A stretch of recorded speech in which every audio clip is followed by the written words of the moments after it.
SpectreVision Radio.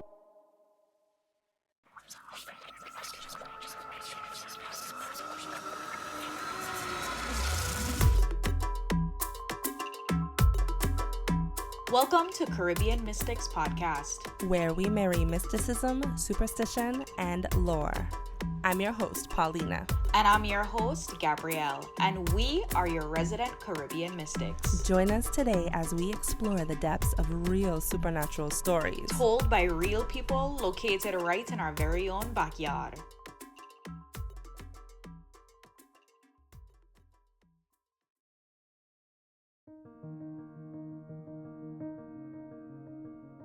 Good morning, good evening, good afternoon, good night to everybody listening out there. My name is David. You might know me as David of the Coast online. I was born and raised in St. Andrew, Jamaica. I was born in the late 80s, but really and truly grew up in the 90s. So back then now, never really had technology on us all the time, right? So no cell phone, no internet in your pocket, like none of them thing there.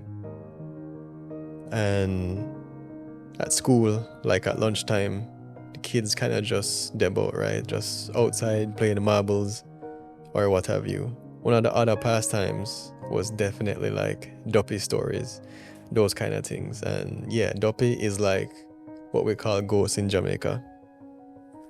Anyway, one of the stories that the kids them used to talk about was the tale of Annie Palmer, White Witch of Rose Hall.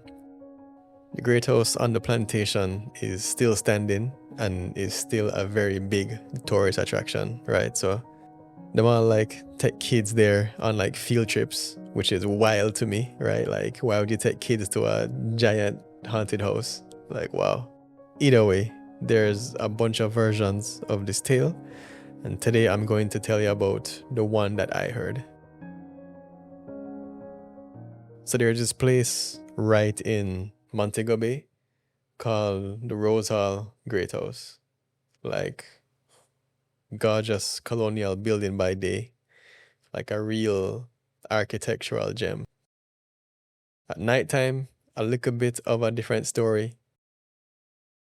People talk about hearing screams, chains rattling, like footsteps in empty hallways, like for centuries. But to really get why Annie Palmer has this chilling reputation, we kind of need to go back, like way back before Jamaica actually.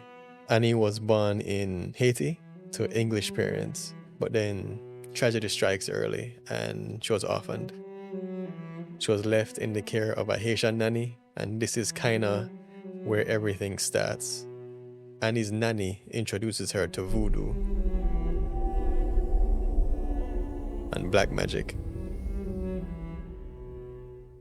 So Annie was learning chants, herbs, spells, essentially the tools that she would use to later become infamous. Then eventually she moves to Jamaica, right? This is in the 1800s. So at this time, Jamaica had huge sugar plantations, cane fields, talking massive wealth built on horrific suffering. A very stark, brutal reality for the enslaved population. And it's in that setting at this grand estate called Rose Hall that her legend really, really takes root.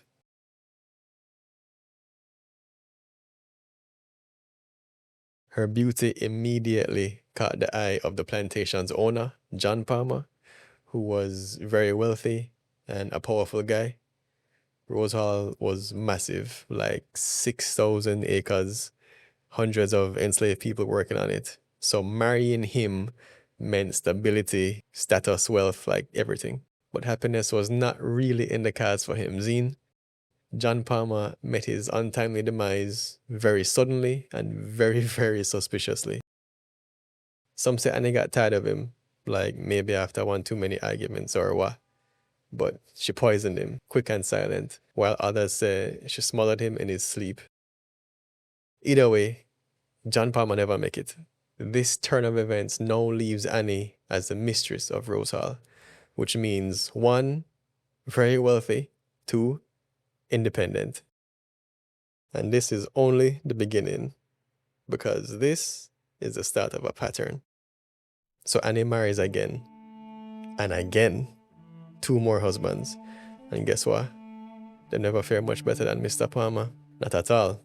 Both met these incredibly untimely, really mysterious deaths. The second husband was found lifeless soon after the wedding. And there was no real explanation, just dead. Husband number 3, the stories are even more weird.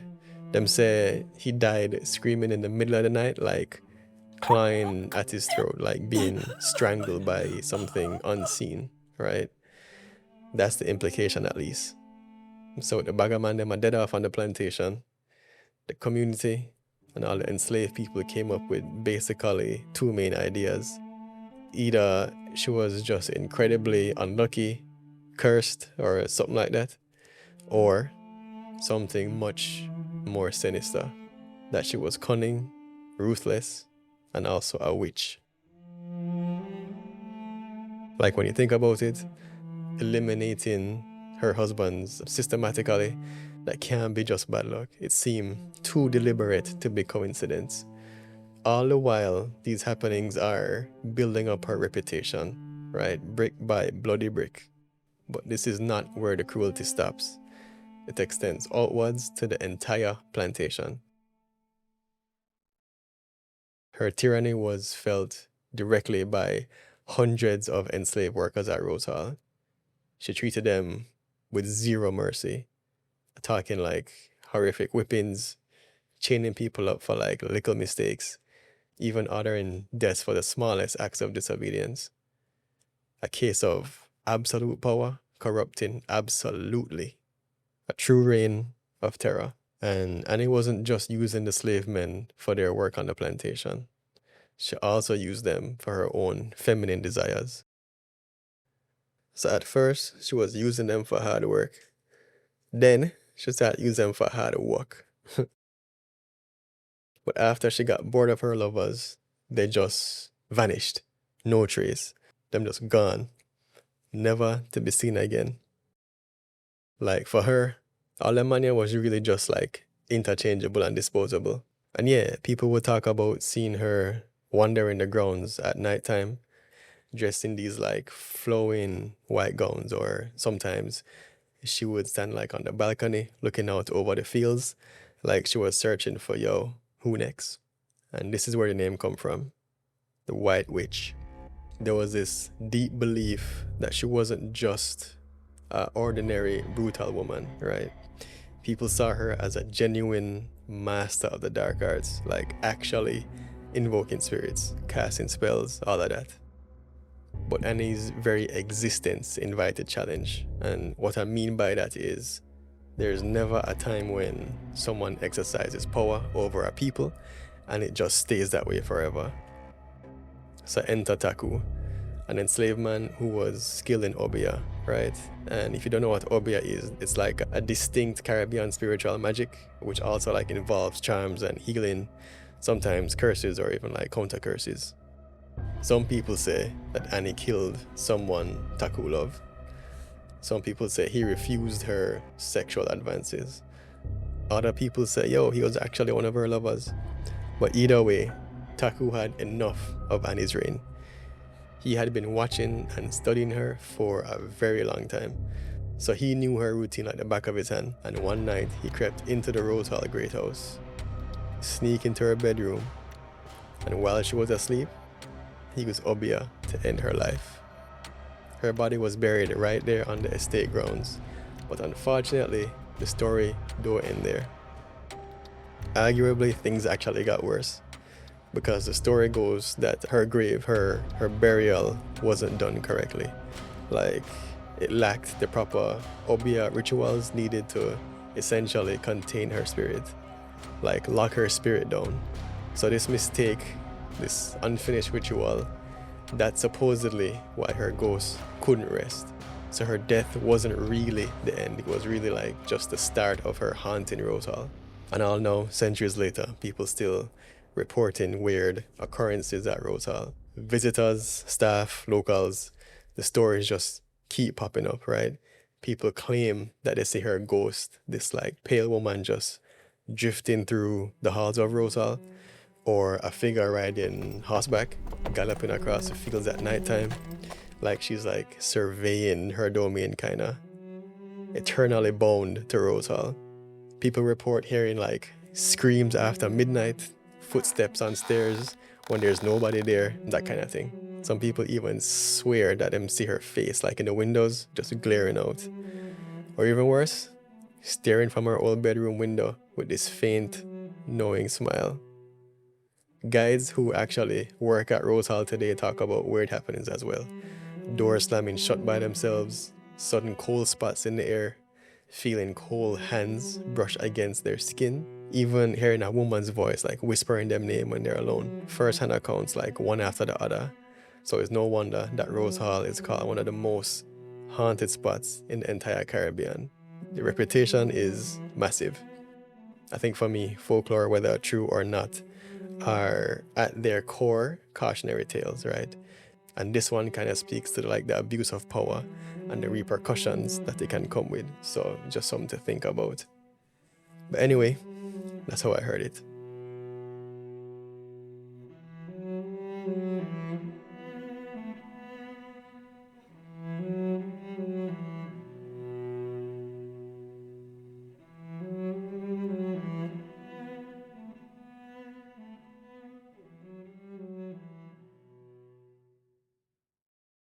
Hey guys, we are back again with another episode of the Caribbean Mystics podcast. I'm your hostess, Gabrielle. And Paulina here.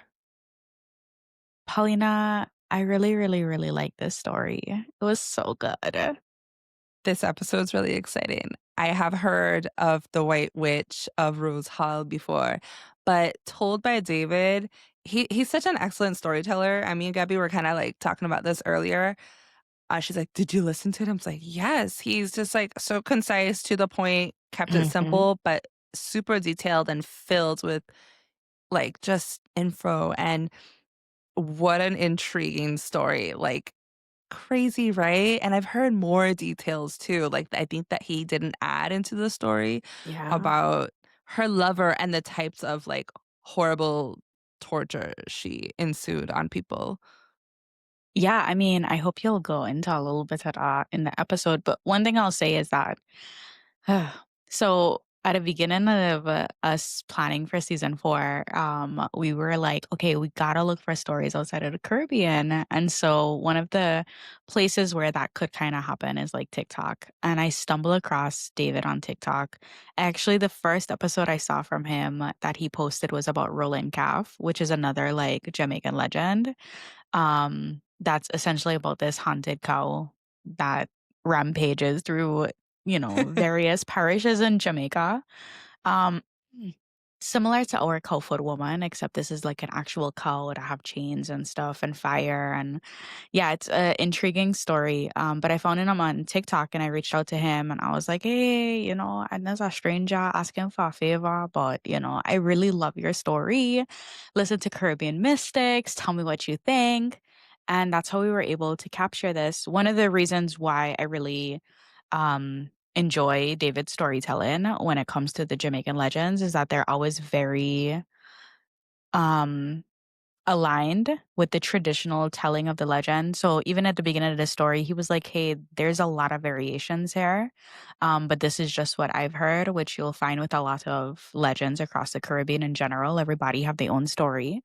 But it's nice to get a traditional legend from the other islands. I feel like the other islands that we've been able to tap into, we haven't been able to get those traditional legends. We've gotten personalized stories of hauntings or UFOs.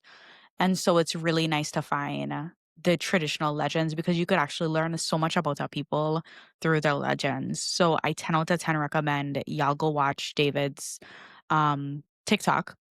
It's called David of the Coast, and I'll also link it in our show notes below. I 10 out of 10 recommend, and I know what good storytelling sound like. I also appreciate that he's actually Jamaican and from the Mhm. island.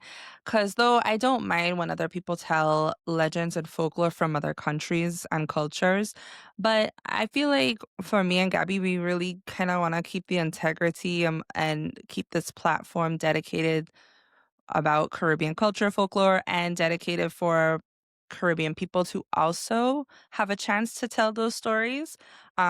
Even though, as most of you have heard, we've had people from all over the world, not even from the Caribbean, sharing their experiences about the Caribbean. But I really, there's something special about folklore and that culture that an oral tradition that just connects with me and connects with all of us. Yeah. So I am very appreciative that we had Jamaican come and tell the legend of Annie Palmer. Yeah. And it was creepy. Girl, yes, Yeah. I've heard a few stories on TikTok going around about her too and the sites and stuff. Like, have you seen the estate? Yeah, I actually was looking up pictures today and I was just like, okay, this actually does look really, really haunted. And then even when you go inside of the building, so just to describe it a little bit for you guys, it's absolutely gorgeous. And I can't deny it does look haunting. The walls are like made really, really thick. So even when you look at pictures of the interior, there's like um a walkway of sorts and you can just tell that like that building has survived numerous natural disasters and stuff because that wall is just so thick. And when you look on the outside, there's like this like moss looking mildewy thing Mhm. growing on the walls that in my opinion make it look really beautiful. But I could see how it also adds to this very, like haunting looking vibe. I love that old stone like brick Mhm. work that's done, and you see that a lot in colonial era Caribbean architecture, Mhm. especially around the sugar plantations and everything. And that's also why they've lasted so long. Things back then were built to last and built to stay. So this is a testament. And the interior, well, it's like kind of old, like Victorian style colonial home, four-poster beds of like mahogany wood. And it looks like they Mhm. keep the interior up to date because like the wallpapers look pretty fresh, but true to the period. Mhm. Chandeliers and fine china and rugs, and I mean, it's gorgeous, but it is sitting on top of very bloodied and tainted land. And what's interesting is one of the first pictures that popped up for me was a very happy white couple having a wedding on Don't top of get me this. started. And it also was an ad. It's like destination weddings and events, Rose Hall.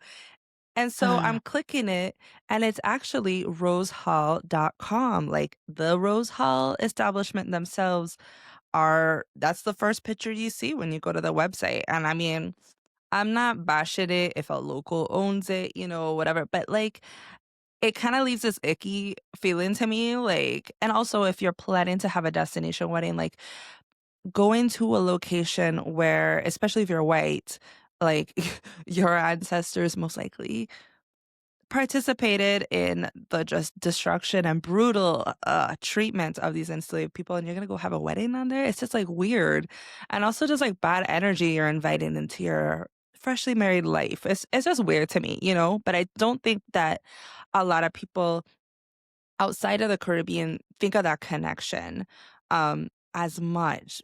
But there's also the other side because I know a lot of Caribbean people that have had their weddings on sugar plantation sites. Because though it's beautiful from the outside, I think spiritually it's tainted land mhm. as well. I haven't really seen any Caribbean people do that. Like, is like one in, a few. I would say that the large majority is people who aren't from here. But looking at the Rose Hall, um, website, it is absolutely like you have tours, which I think is great because it's a historic site. But then there's like a whole tab here for weddings, and then apparently there's like a golf course, and I'm just like, ooh. Hey, if is a Jamaican that own it, make your money. If it's not, I am. shaking with Consider. rage because that's Yeah. crazy. That's crazy, but it's also, like a sign of the times. This is just another vein I think of like neocolonialism. And when you think about a story of Annie Palmer too, it's connected to slavery and there's a way in which it's connected to rape.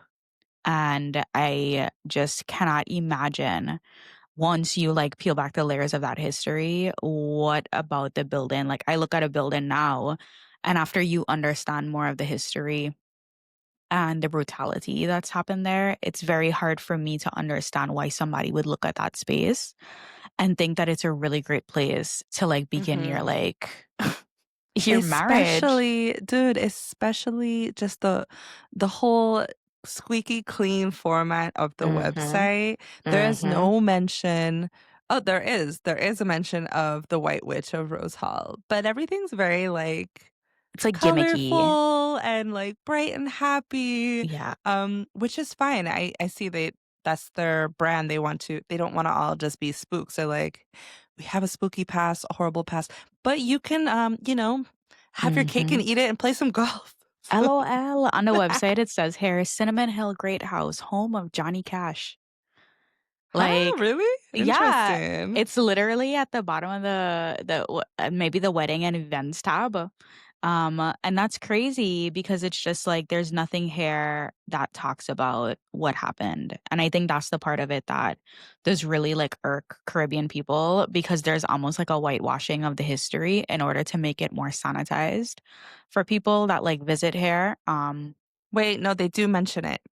They do. It says the story of the White Witch of Rose Hall. No, I'm looking specifically at the history here at a great house. Oh, okay. Yeah, there's like a whole bunch of information here about Johnny Cash, LOL. But like nothing about this great house and like, like that's the kind of stuff that I would want to see Oh, you know what else is as interesting? They mhm, don't mention that how evil she was either. It mhm. says, I'm going to read you because it's short. The story White Witch of Rose Hall on the website says, at the heart of the property's historic Rose Hall Great House, a restored 18th century architectural masterpiece, home of the notorious White Witch Annie Palmer, known famously to have killed 3 husbands and taken on numerous slave lovers, only to die by the hands of the one she loved the most. The Rose Hall Great House offers both day and night guided tours, and that's it. And I That's just they touch on it. yeah, oh, okay. That was a flaccid attempt at touching on it. And I would also like to say that when we say, and I don't fault them specifically for this because I think that I've seen this happen in various iterations of this story. But when they say she took on um, enslaved lovers, I want to double down on she raped slaves or enslaved people, I should say. I really want to double down on that because I think that because it was men, there's almost like there's almost an air of consensualness when you poise it that way. And I just want you to know that people that were enslaved cannot consent, period. Period. There's an unequal power dynamic.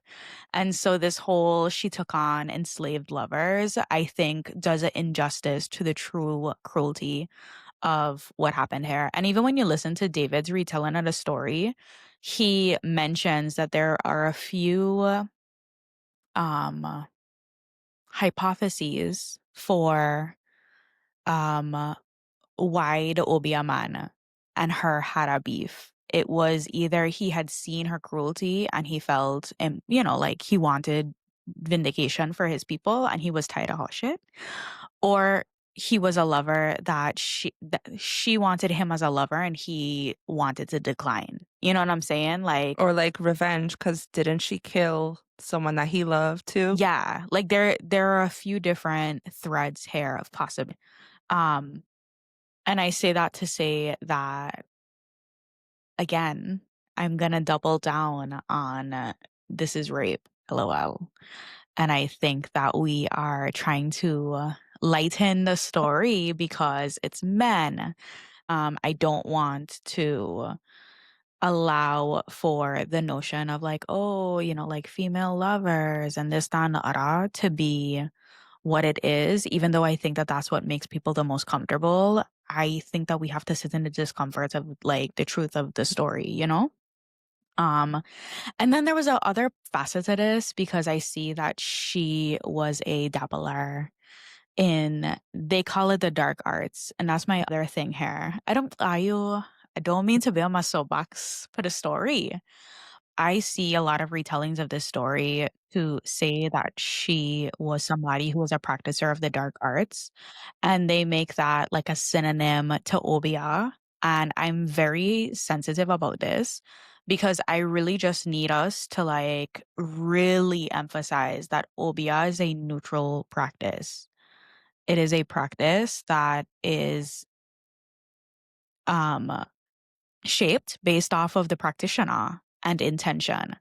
And so I really want to get away from the propping up of certain belief systems or spiritual practices being inherently of the dark arts, because I think that that's another way that colonialism tends to force us to reshape the truth of the situation. So Obeah is not inherently bad and it is not inherently the dark arts. Based off of the storytelling, yeah, you, I I could was see. could just agreeing with you. I'm really glad that you said that because Okay. same thing with voodoo or Correct. witchcraft. It's the Yeah. demonization. It's just historical propaganda, and we spoke Yeah. on it. We touched on it a little bit in the Obeah bloodline episode on how Absolutely. they hunted down people practicing their African spiritualism. Yeah. Anything that hinted at something like that, it was their own like retaliation Mhm. to get back at slave owners. But I'm glad you mentioned that too, because still to this day, those old historical propagandas kind of stand strong with people, and religious persecution Mhm. persists. One of the things too that I find that happens when it comes to spirituality or spiritual practices that is not like Christian or more on the secular side is that there's a way in which, like, if you say, okay, I'm interested in engaging with African spirituality, you will have people that will be like, be careful, because if you don't know what you're doing, you could blah, blah, blah, blah, blah, right? There's always a precursor of like careful caution, right? Because what you're dabbling in is something that could go awry, which I don't think is bad advice. I think anybody stepping into any spiritual practice needs to go into it with intentionality, research, and the proclivity of learning, right? Before acting. No problem. I get confused why we don't give those precursors for people who are like, I'm going to church or Yes, just I'm gonna reading start my reading the mind. Bible, because it's a spiritual practice that has neutrality. There are people that use the Bible for evil. In fact, some of the most powerful spell casting is done with the Bible. And I see time and time again, people go to church and there's almost like a depreciation in their moral standing because there's something that happens there where maybe they're getting the sermons in a particular biased way, or maybe their connection to the biblical stories and the parables and this that, and the other is one that is not a very like positive interpretation or whatever the case is. But I am just so deeply like, hey, if we are going to actually get to a place where we allow for spiritual practices that have been stomped out to breathe again and to be able to exist again, just as Christianity does, I think we have to get to a place where we start treating them all equal. And so I've started getting into the practice where when people are like, oh, yeah, I've decided to go back to church, I'm just like, okay, be careful. Yeah, be careful Be careful because, dabbling in that stuff. You don't yeah, know what you're gonna exactly. miss. Go slowly. You might be speaking in tongues and Yeah, go slowly because you don't know what you're connecting with. And I believe that from the bottom of my heart, you know, like it's about all of this is about intentionality. When you're standing at an altar and you're drinking the body and the blood of a being, all of that is about intention. And so I see it as ritual, and I am doubling down that Christianity, if we're going to be precursoring people's spiritual interests, then we need to precursor everything, because everything is about intention. Mhm. That's right. I just saw this guy post on TikTok. It was such a great post. I reposted it. He's like, Christianity is witchcraft. He's like, it's witchcraft, just branded differently to appease you. Yeah, And we could go more into that, but we could. let's move the conversation forward with Yeah. Miss Annie Palmer. And Yeah. When I think of the story of Annie Palmer, somebody who had wealth and beauty, she may have gotten a lot of that through different deals she made with different entities. And there is a essential rule of thumb. And Paulina, you said a story on this podcast maybe last season or the season before. You were talking about the jinn. She was talking about how a family had wanted like wealth. And so they made a promise with a jinn entity that they would get wealth, and in exchange they would make offerings to the jinn. The problem is that when you make a deal with that, it's an insatiable appetite. So you have to keep making more offerings and more offerings. And oh, it finally, was the gnome, I the think. gnome. Okay. I think in this, okay, yeah. Okay. Gnome. All right. Same vein. Same thing. Yeah. Different countries. Yeah. Yeah. So they finally decide like, we can no longer give these offerings to this entity because, we don't have any more. We're not, we don't want to engage with this anymore. And they ended up losing their firstborn son, right? And because they broke the deal, right? And when you get into a deal like that, you have to keep giving and keep giving and keep giving, And they get or else bigger you and lose. bigger. Yeah. Exactly. And so when I hear the story of Annie Palmer and I look at the series of events, I wonder if she was dabbling in some really high stakes magic practices that included both sex magic, because the premise behind sex magic is that it is one of the most potent form of energy that can be created when you have an orgasm. That's the next thing with like some of these practices, is that when you go down the road, sometimes you end up going deeper than anticipated, and you go so far down the road that you end up getting into things that are way over your head.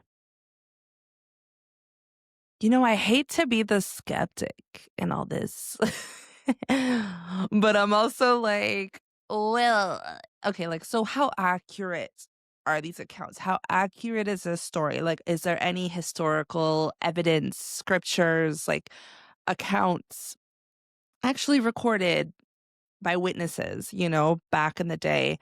Um, Apparently, from what I'm reading, an investigation of the legend in 2007 had conducted by a gentleman named Benjamin Radford. He concluded that the story was fictionalized and modeled on the title character in a famous Jamaican novel, The White Witch of Rose Hall by Herbert G. DeLisser, and that was published in 1929. So, an Annie Palmer, unrelated to Rose Hall, did exist, and by all accounts had no tendencies towards sadism or lechery. The name of Annie Palmer may have been confused with Rosa Palmer. And Rosa Palmer was the original mistress of Rose Hall, who did have 4 husbands, but was said to be unwaveringly virtuous. None of Mrs. Rose Palmer's husbands died by murder or in any suspicious circumstances. And the real Mrs. Annie Palmer was the Jamaican born wife of the Custos of St. James. So I don't know. I'm on the fence because then there's like mixed legends start some way. Yeah, I actually decided to do some research as well. And I see here that there was a lady, her name is Celia Naylor. And in 2013, so she's a professor in Africana Studies and History, and she is a chair in the Department of Africana Studies. So she visited Montego Bay when she was traveling with her daughter in 2013, and they visited Rose Hall Great House, and she wrote a blog essentially talking about how troubled she was by the tour that was given, because instead of focusing on the enslaved, which she mirrors a lot of our points when we look at the website, right? And Mhm. the whitewashing of the history. So she talks about how the tour was fixated on Annie Palmer, and Mm. very little like care was given to the actual stories of the enslaved. And she said that one of the heartbreaking parts about this situation is that the story of Annie Palmer, she claims to be fictional. And she quotes the book The White Witch of Rose Hall that was written in 1929. And she is saying that that's where the Torah was able to get its talking points. And that is where the story actually grew from. And she said that, so she's asserting here that she thinks that the people that own the estate, which is a prominent American family, they have fixated on the ghost story side of it, regardless of the fact of it's true or not, and they have done a disservice to the actual history of the land and the people that were undoubtedly mistreated there. Um, and I think this discussion has actually taken us in a lot of different arenas. And I find that the most centralized theme here is colonization.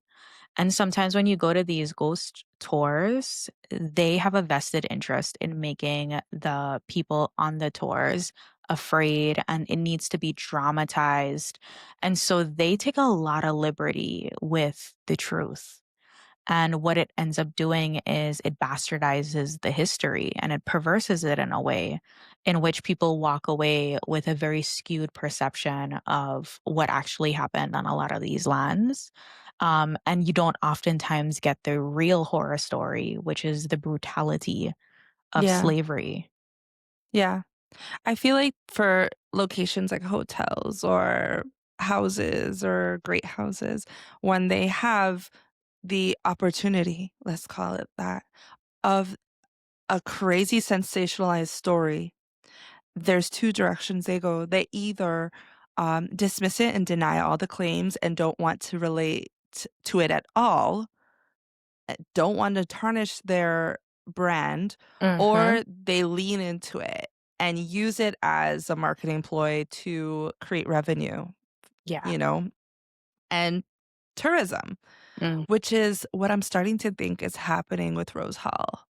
Because again, it looks like this came from the book written by a Jamaican novelist back in 1929. And it seems that the real Rosa Palmer was actually a kind, charitable woman and not even a witch. So not only is it diminishing the actual history and brutal slavery that happened on that land, it's also diminishing and tarnishing another person. I mean, I don't know if she was that charitable if she owned enslaved people though. You know So what's there's that. funny? It's giving it's given a French town Sukunya who was called a witch in her neighborhood because she gave the kids candy. It's just like, oh, that lady's nice to the kids. She must be a witch. This whole legend, I Yeah. think maybe the intention of the novel was just to create a story, a fictional novel, sensationalized story. It blended bits of local lore, colonial gossip, and gothic Mhm. fiction. And then over time, it just kind of merged with the real Rose Hall. And I think the owners kind of ran away with it. And it's like, you know what? It's a great local ghost story and tourism marketing. Um, so I don't know, you guys. Yeah. I agree. You usually don't get me on the skeptic side, I but was now gonna say, what? this is the real witchcraft that people warn you about. I'll also say to wrap up the Rose Witch, the White Witch of Rose Hall. I would say that I think you have it right in that I think that there is gossip and lore tied all together that has created a larger story. And while I find the story to be fascinating and, everyone's excited by ghost stories and, these really big tales of like, um, they're entertaining and sensationalist and this, that, and the other.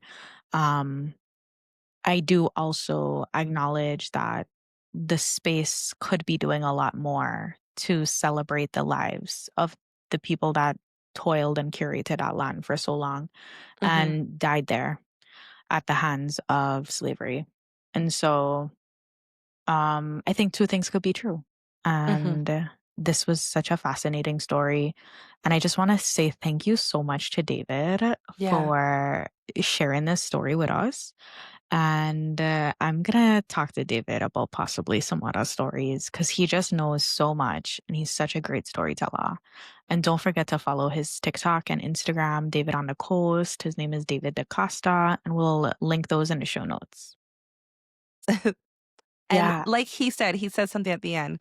He said something along the lines of like all these stories have like a moral, right? Or like a warning, Theme. right? Yeah. Yeah. Cautionary tale. Yes, that's it. Like a cautionary tale. Yeah. Absolutely. And the last thing I just want to tell you is Halloween is coming up. We are not posting on the Thursday because Halloween is the Friday. We're going to be posting on Halloween Day a really epic fucking episode. And it's also incredibly beautiful, but it's a slow burn. So you guys got to listen to the whole thing. Yeah, sit back, grab a bowl of popcorn, clean your house. I don't know. All right, you guys. So we'll check you out next Thursday and enjoy the spooky season.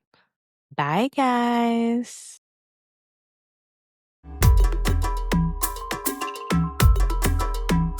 Thank you for listening to Caribbean Mystics Podcast. If you enjoyed the show, don't forget to share with your family and friends. Like, follow, and subscribe to keep up with all of our spooky Caribbean content. Do you have a story you'd like to share that took place in the Caribbean? Email us at caribbeanmysticspodcast@gmail.com. That's caribbeanmysticspodcast@gmail.com. Or check the show notes for more info. Caribbean Mystics is created and hosted by Paulina Creaky and Gabrielle Carrard. Theme song is Folktale Juve Rhythm by Umi Marcano.